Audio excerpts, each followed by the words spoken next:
दृष्टि और दर्पण अगर व्यक्ति के पास नहीं है तो उस व्यक्ति का जीवन बिल्कुल निरर्थक है। महाराज दशरथ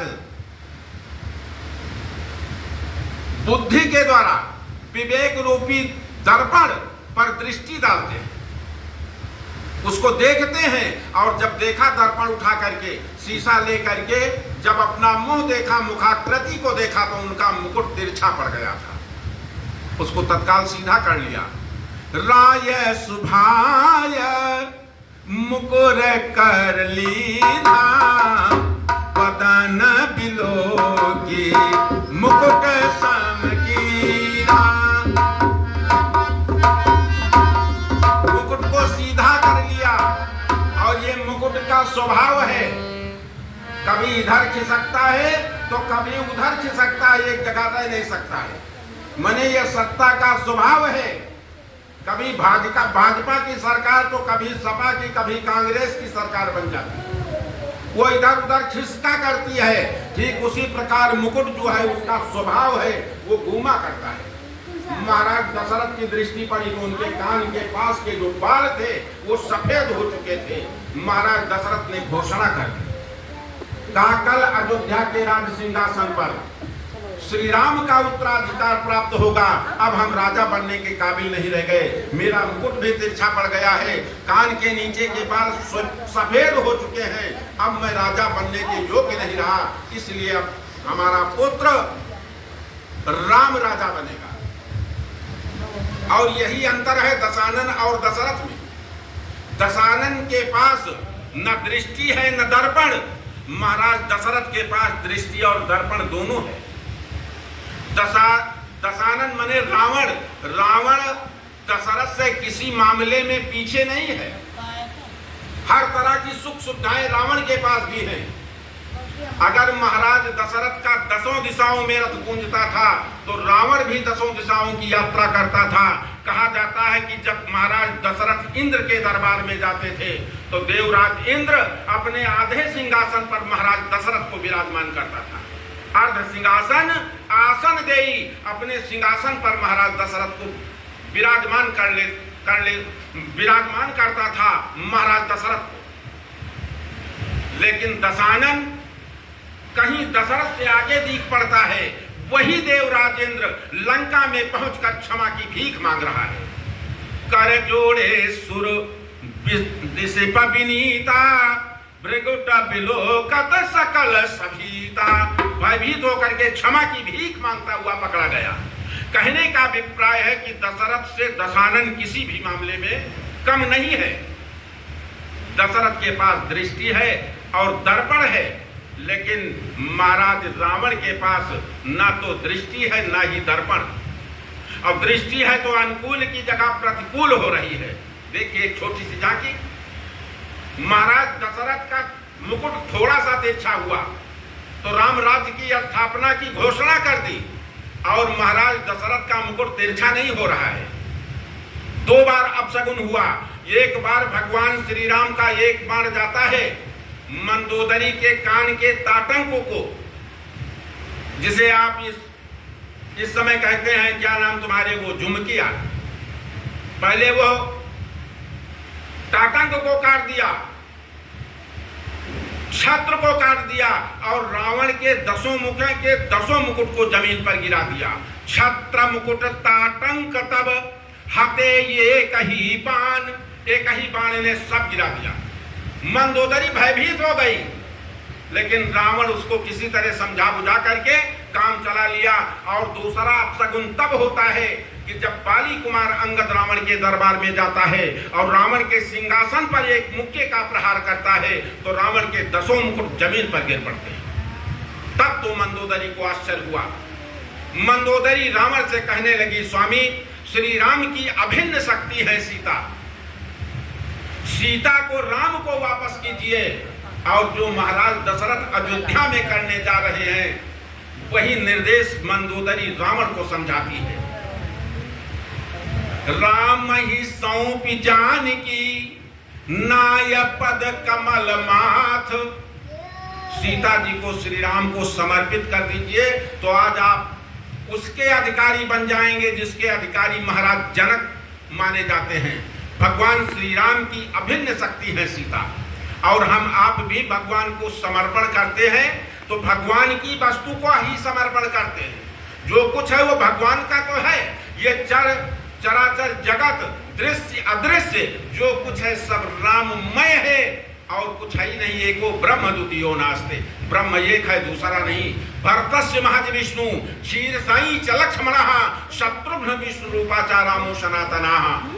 जब वो पर ब्रह्म परमात्मा हर कल्प के त्रेता में अवतार हुआ है, रामा अवतार हर कल्प के त्रेता में हुआ है, लेकिन वैवस्वत मनवंतर के 24वें त्रेता में जो अवतार हुआ है वो अखिल ब्रह्मांड नायक परात्पर ब्रह्म सच्चिदानंद घन प्रभु श्री राम थे और लक्ष्मण विष्णु अंशावतार थे। शत्रु भरतस्य महज विष्णु, जिनकी नाभि से कमल निकला, कमल से त्रिदेव की उत्पत्ति हो रही है। ब्रह्मा विष्णु और महेश महज विष्णु, जिनकी नाभि से कमल निकला हुए हैं। भरत विश्व भरण पोषण कर जोई ताकर नाम भरत सोई। विश्व का भरण पोषण कोई साधारण पुरुष नहीं कर सकता है, ये तो महज विष्णु ही कर सकते हैं। और क्षीर साई च लक्ष्मणः पद्म पुराण का श्लोक है। क्षीर साई भगवान विष्णु जो थे वो लक्ष्मण जी थे। और शत्रुघ्न विष्णु रूपाचा, शत्रुघ्न कौन विष्णु थे? तो महज विष्णु की नाभि से जो कमल उत्पन्न हुआ, कमल से ब्रह्मा विष्णु और शंकर की उत्पत्ति हो रही है।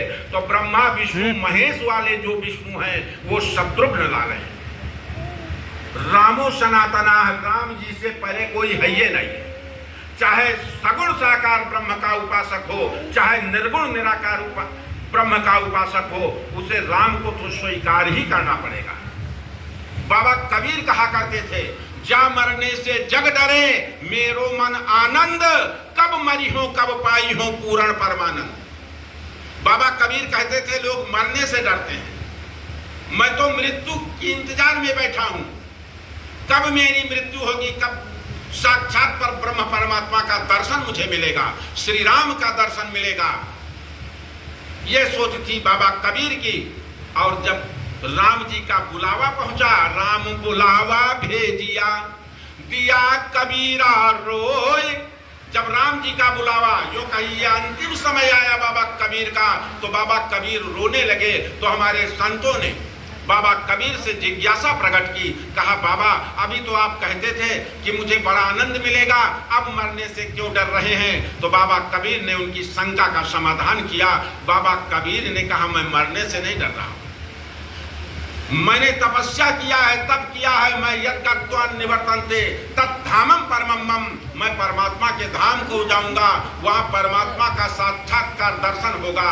लेकिन यहाँ जो मुझे संतों का समागम मिल रहा है, यहाँ जो मुझे संत मिल रहे हैं, ये वहां नहीं मिलेगा। राम बुलावा भेजिया दिया कबीरा रोय, जो सुख है सत्संग में वैकुंठो ना होय। वैकुंठ में हमको सत्संग नहीं मिलेगा, इसलिए नेत्रों में आंसू आ गए। तो मैं निवेदन कर रहा था कि मंदोदरी रावण को समझा रही है कि स्वामी श्री सीता जी को राम जी को सौंप दीजिए।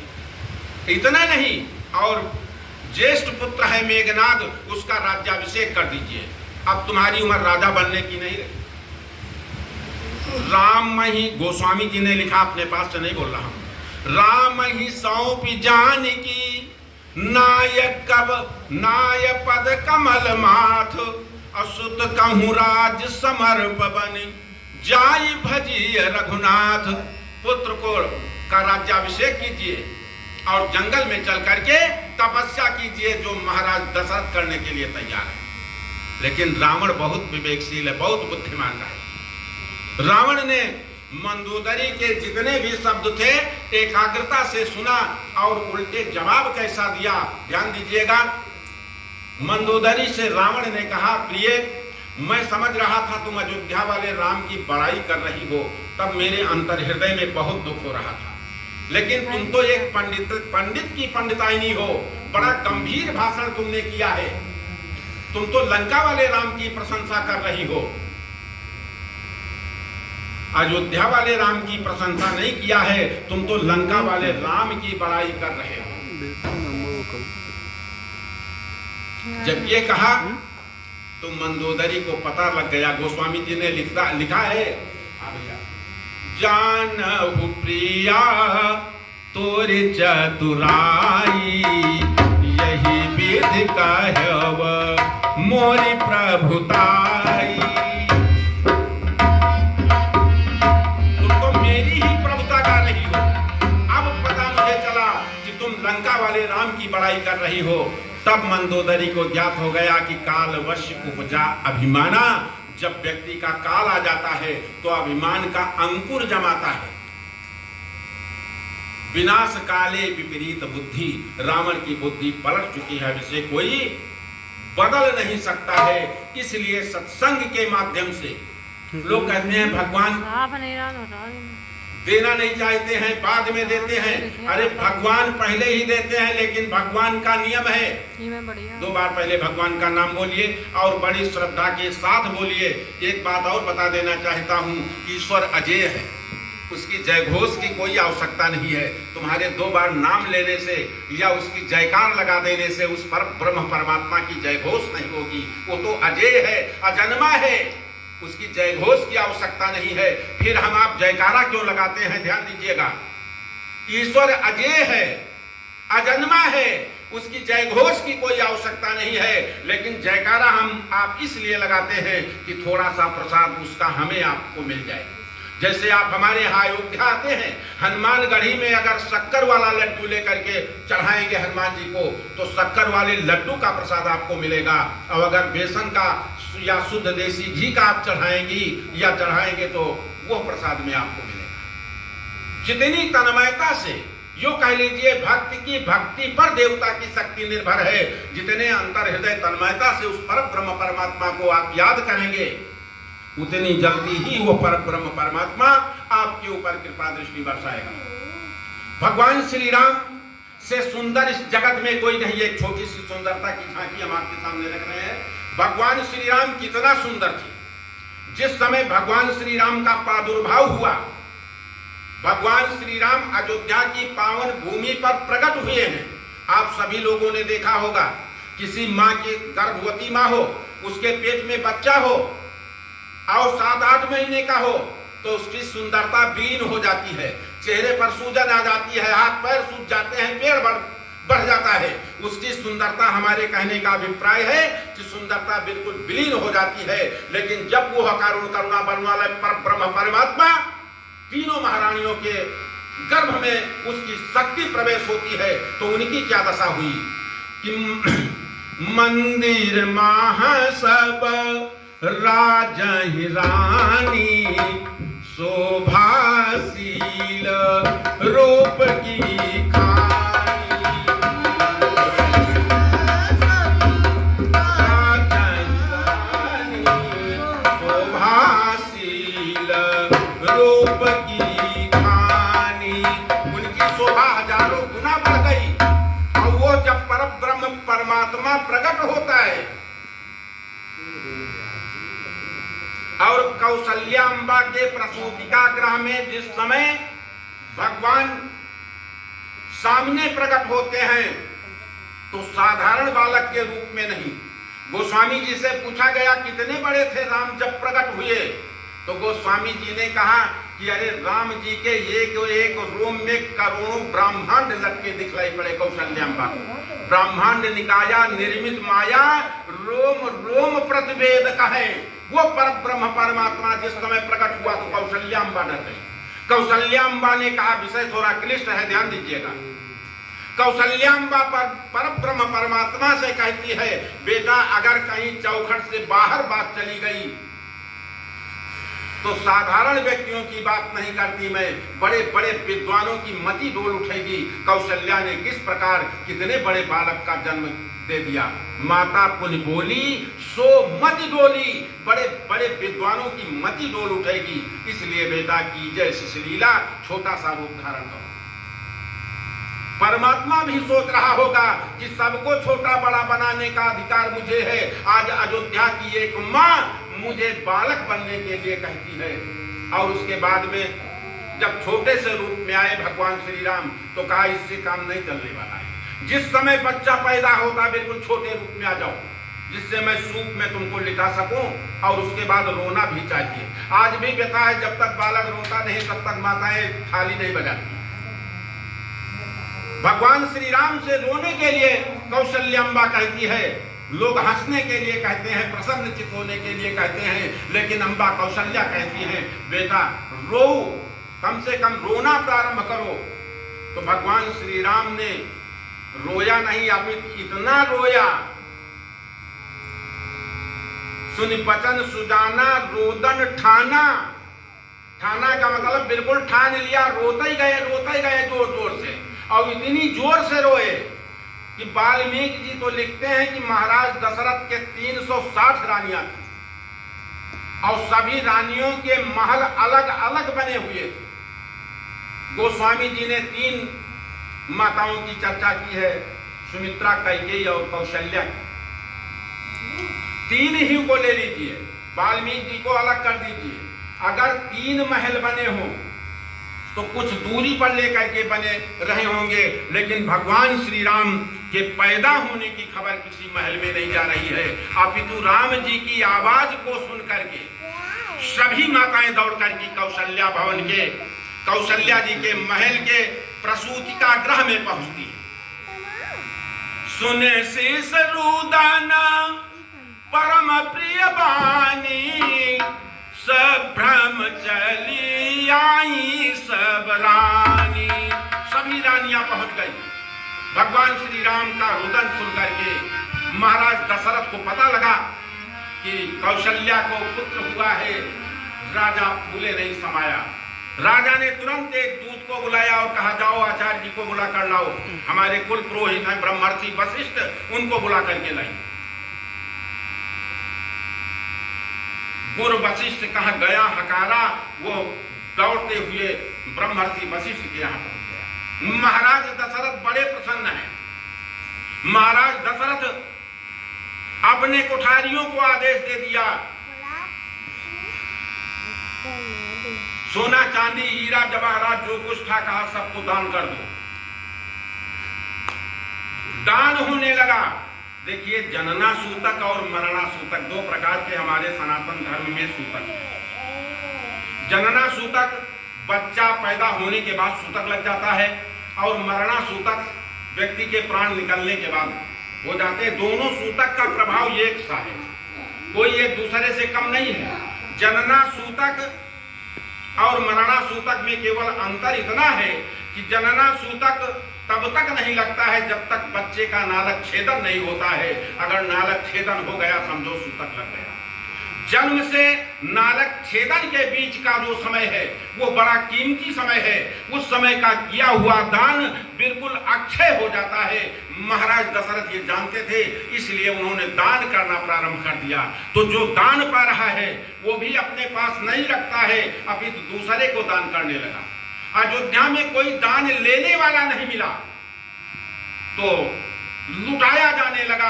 अरे महाराज दशरथ के घर का खजाना अयोध्या की सड़कों पर बिखरा नजर आ रहा है। सर्वस दान दीन सब काहू, जे पावा राखा नहीं ताहू, कोई रखा नहीं। ब्रह्मर्षि वशिष्ठ आ गए। ब्रह्मर्षि वशिष्ठ अपने सहायक पंडितों के साथ अयोध्या पहुंचते हैं। भगवान श्री राम बच्चा पैदा हो गया। 16 संस्कार में एक संस्कार होता है मधु पर्क संस्कार। जब बच्चा पैदा होता है नालक छेदन के तत्काल बाद आचार्य जी मंत्र बोलते हैं, और जितना मधु होता था उतने उसमें घी मिलाया जाता था, और उतने उसमें आचार्य मंत्र बोलते थे, और जजमान उसे कुश से मिला करके कुश को फेंक देते थे। सबसे पहले वो मधुपर्क बच्चे को चटाया जाता था, और उसके बाद घर के जितने लोग होते थे उस मधुपर्क को चाट लिया करते थे। उसके झूठ होने का कोई दोष नहीं लगता था। महाराज हाथ में कटोरी लिए, मधु छोड़ दिया, शहद छोड़ दिया, घी छोड़ दिया, कुछ लिए हैं कि आचार्य जी मंत्र बोले तो हम मधुपर्क बनाए। लेकिन आचार्य की दशा तो बड़ी विलक्षण हो गई। आचार्य जी भगवान श्री राम के मुखाकृति को देखा, इनके शरीर की सुध-बुध चली गई, इनको पता ही नहीं चला कि हम किस लिए आए हैं, क्या करने आए हैं। एक टक श्री राम को देख रहे हैं, दूसरी तरफ दृष्टि नहीं जाती है। तब इनके पीछे दो वैदिक विद्वान खड़े हुए थे। सहायक, पहले आचार्य बोलता है, तब सहायक बोलते हैं, यहाँ उल्टा हो रहा है। तब सहायक ने सोचा कि आचार्य जी कहीं अलग विस्मृत हो चुके हैं। तब उन्होंने जो है शुरू कर दिया, नो भद्राः क्रतवो जंतो विश्वतो दग्धाशो अपरीताश उद्भिदाः। जब सहायक पंडितों ने बोला तब आचार्य को चेतना आई कि मैं तो मंत्र बोलने के लिए आया हूं। और तब ब्रह्मर्षि वशिष्ठ मंत्र बोलना प्रारंभ किया और उसके बाद 1 महीने तक ब्रह्मर्षि वशिष्ठ रात्रि में सोए नहीं थे और राम की झांकी देखते। ये तो बाल्यावस्था की झांकी। मैं केवल सुंदरता की बात करता हूं, नहीं तो ये कहिए पूरी कथा समाप्त कर दिए। भगवान श्री राम हमारे कितना सुंदर है, मैं उसकी चर्चा इस समय कर रहा हूं। भगवान श्री राम जिस समय जनकपुर पहुंचे, दूल्हा के वेश में, श्रीमद् भागवत की कथा में आप लोगों ने सुना होगा, रास पंचाध्याय में भागवत व्यास बोलते हैं कि भगवान श्याम सुंदर ने बंसी बजाई और बंसी बजाने में मोहिनी मंत्र का प्रयोग किया तो केवल गोपिकाएं दौड़ करके आई थी। लेकिन हमारे प्रभु श्री राम ने कोई बंसी नहीं बजाई, केवल जनकपुर में प्रवेश किया। तो परिणाम क्या हुआ कि धाई अधाम काम सब त्यागी, मनहु रंग निधि लूटन लागी।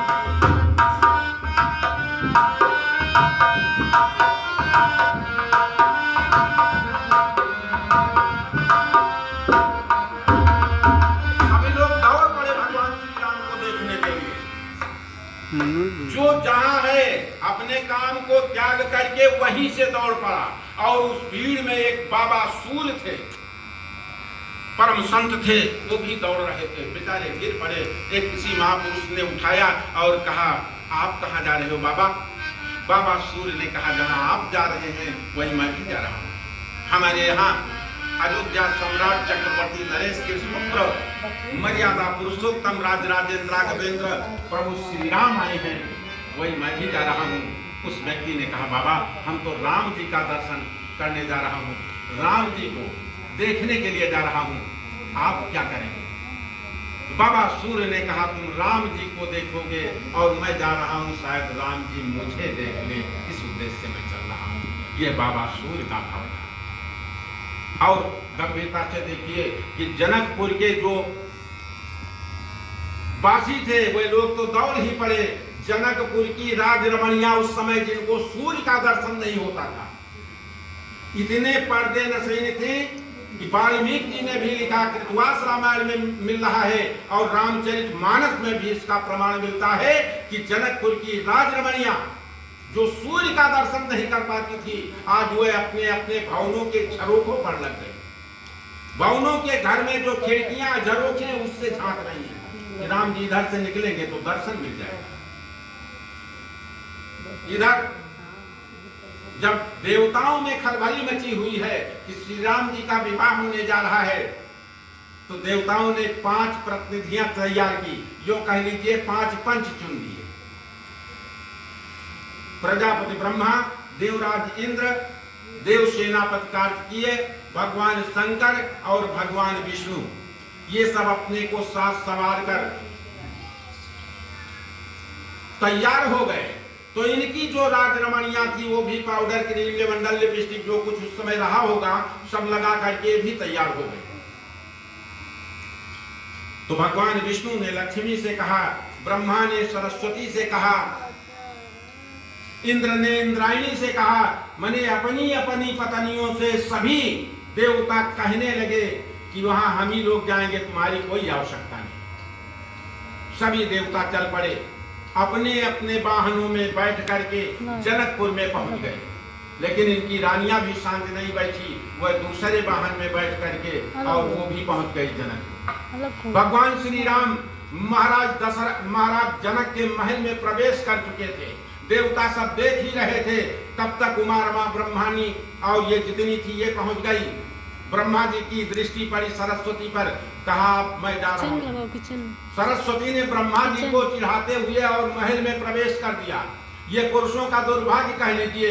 माताएं कहीं भी पहुंच जाएं, उनको हर घर में प्रवेश वर्जित नहीं है, लेकिन पुरुष नहीं जा सकता है, उसको दरवाजे पर ही खड़ा रहना होगा। ये तो अंदर चली गई और सभी देवता दरवाजे पर खड़े प्रभु श्री राम का इंतजार कर रहे हैं। भगवान श्री राम भुवन मोहन कामाभिराम परम सुंदर जिस समय बाहर निकलते हैं तो भगवान शंकर की दृष्टि राम जी पर पड़ी। भगवान शंकर की जब दृष्टि राम जी पर पड़ी तो भगवान शंकर राम जी को देखकर मोहित हो गए। पांचों मुखों के 10 नेत्र, माने 5 मुंह में जो 10 आंखें थी, उससे तो भगवान शंकर ने रूप सुधा माधुरी का पान किया, लेकिन बाद में 3 नेत्र संहारक थे भगवान शंकर के, वो भी खुल गए। वो भी भगवान श्री राम को देख करके खुल गए, उनकी गर्मियां पूरी शांत हो गई। जबकि यही 3 नेत्र थे जो परम सुंदर काम को भस्म कर दिया था भगवान शंकर ने, और आज वही 3 नेत्र भगवान श्री राम की सुंदरता को देख रहे हैं। तब भगवान शंकर अनुराग में भर करके सोचा कि हमको भले ही कोई विकट वेश कहे, हमें तो 15 नेत्र ही प्यारे हैं। शंकर राम रूप अनुरागे, शंकर नाम रूप अनुरागे, नयन पंचदश अति प्रिय लागे।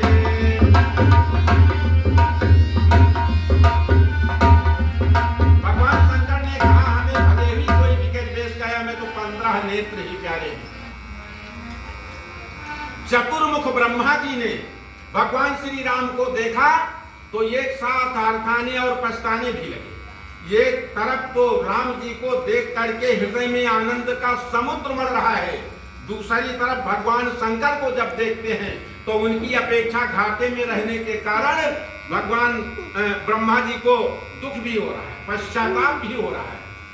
चतुर्मुख ब्रह्मा सोचते हैं कि अगर प्रत्येक मुख में 3-3 नेत्र होते, 3-3 आंखें होती, तो आज मैं भी 12 नेत्रों से छविधाम श्री राम को देख करके अपना जीवन सफल करता।